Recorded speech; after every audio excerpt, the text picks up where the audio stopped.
So I have a good friend who is a wonderful poet and playwright who taught creative writing for many years in high school.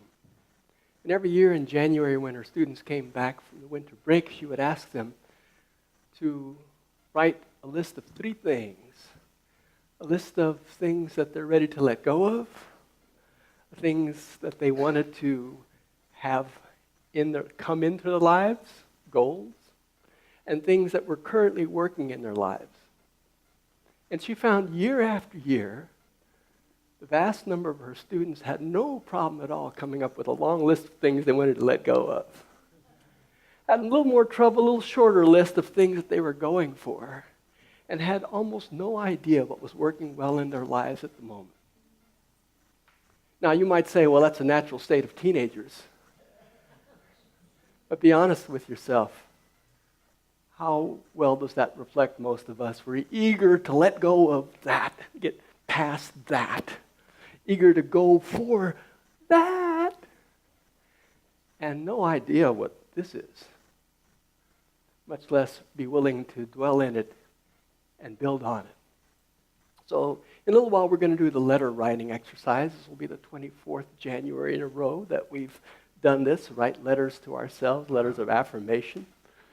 And you're free to write them any way you want, of course. And after you write them, you'll be invited to put them into an envelope and address it to yourself in a way that the post office can read legibly. And then bring them up here, hand them to an usher, leave them behind. And then in December, we'll mail them back to you. Now, how many of you got letters in the last couple of weeks from last January? Oh, good. About half, almost 2/3 of you. Well, it's just interesting to find in December what it is you were thinking in January and look back and see how much of it came to pass in my life, your life. And before you write that letter, I'd like to invite you to consider a couple of things. First of all, that the power of feeling is very magnetic, and the power of thinking is relatively static. When it comes to manifesting that which your heart desires, it's helpful to put it in terms and in ways that your heart understands. Speak the language of the heart, which is feeling, not thinking. It's what your heart desires that you're seeking to manifest. Because what your mind desires can be it's really what your mind wants. Desires and wants are 2 different things. I've said this many times before. I'll say it one more time to remind myself. Desire comes from the Latin meaning desire, or meaning from the stars. A desire comes from God, from way out in the universe, was inculcated into your soul, some would say, at the moment of your birth. Just like a tree is inculcated in an acorn, so too a desire is part of, inherent, implicit, part of who you are, a true desire. So most of us seek to manifest our heart desires, and then we think about our mind's wants. But this morning you're invited to dwell a little bit in the difference between the two and to think, to feel in terms of what it is you choose to attract into your life at the feeling level. So for instance, my car has now got 180,000 miles on it, starting to rack up more repairs. Part of me is thinking I need a new RAV. I need another silver car with this kind of an interior. But my heart desires to travel in peace and comfort and feel good about the payments I'm making. Whatever that means.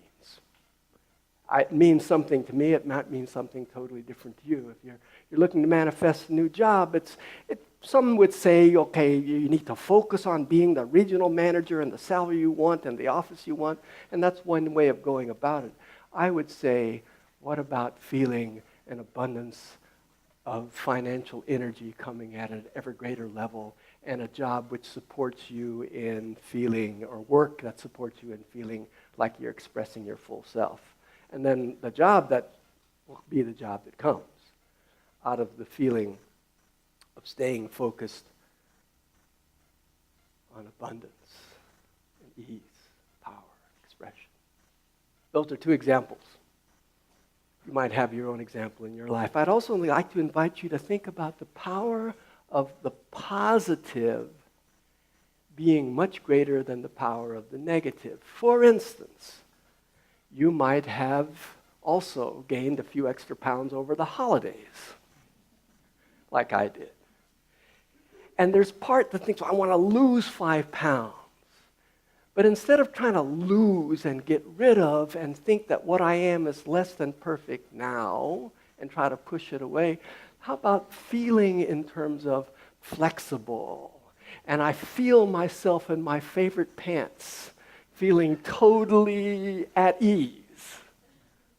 Again, that's a silly example, but the power of focusing on the positive feelings rather than negative ones. Because a negative feeling, I want to lose 5 pounds, says who I am right now is not good. And it locks the energy down.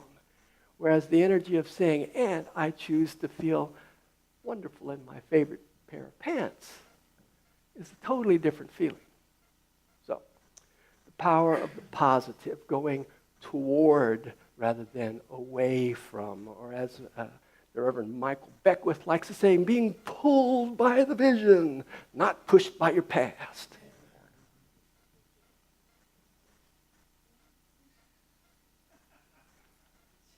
You got that, right? So there is a real strong cultural bias, particularly in this country, but in general implicit in our Western way of looking at the world, that is going for the future, that wants to get over there and accomplish, achieve, earn, make happen over there, which is all well and good, but it's projected into a future. And I invite you to consider the possibility of what many pre-modern cultures knew, which is that the past precedes us. The past is ahead of us. Not behind us, something to be left behind, but something that moved before us and is pulling us forward also. Our antepasados, our ancestors, are for one, went before us and are showing our way. But also who I was as a 1-year-old, as a 5-year-old, as a 12-year-old, as a 62-year-old, is now informing the 63-year-old who is moving into 64. And so as I look forward to that which went before me and find that in me which is pulling me forward. For instance, in my case, 5 years old, I came to this country not speaking any English. The very first thing my choir director did, my kindergarten teacher did, was put me in the children's choir at church because she knew somehow I loved to sing. I had a voice even then. And she knew that singing was a great way to learn a new language. 5 years old, up in the choir loft, singing my first solo at 6, feeling the magnificence of the biggest church in town and being up in the choir loft and watching the pageantry. I feel it in me now. And there is this part of me that ever since has wanted to sing to Spirit. That 5-year-old me knew that.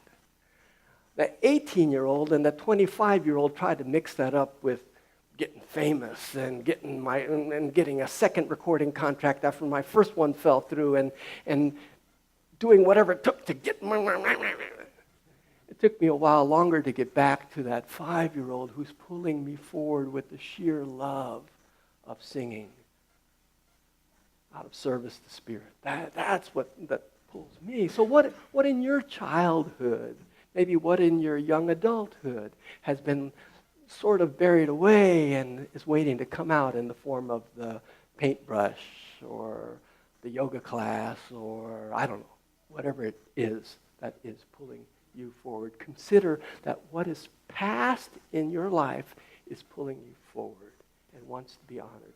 And finally, the idea that there's great power in gratitude, in giving thanks for, in advance, that which you are manifesting because it's already present now.